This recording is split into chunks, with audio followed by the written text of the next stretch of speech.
Hello ছোট্ট বন্ধুরা, আজ আমি দেখাবো কিভাবে সুন্দর আর স্টাইলিশ একটি সানগ্লাস আঁকা যায়। চলো শুরু করি। গ্লিটি আর্ট বাংলা। প্রথমে আমি সানগ্লাসের ফ্রেম আঁকি। এই অংশটা লেন্সকে ঘিরে রাখে আর সানগ্লাসের আকার তৈরি করে।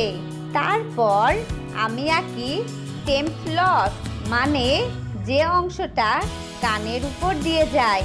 আমি এগুলো একটু বাঁকা আর স্টাইলিশ করি। মজার জন্য আমি লেন্সের ভিতর কয়েকটি লাইন দেই। এবার রং করার পালা। ফ্রেমে দেই ঝলমলে সোনালি রং, দেখতে একদম উজ্জ্বল আর সুন্দর।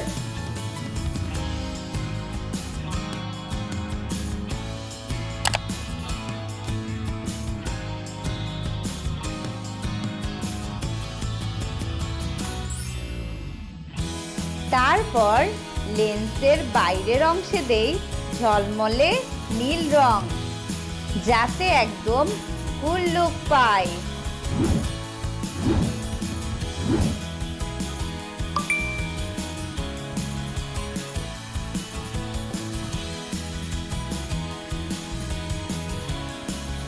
লেন্সের ভিতরের অংশে দেই ঝলমলে ধূসর রং।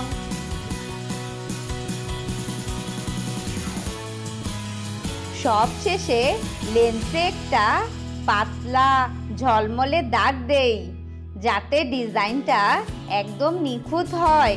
এই তো আমাদের ঝকঝকে সানগ্লাস একদম প্রস্তুত। লাইক, শেয়ার আর সাবস্ক্রাইব করতে ভুলবে না। বাই বাই বন্ধুরা।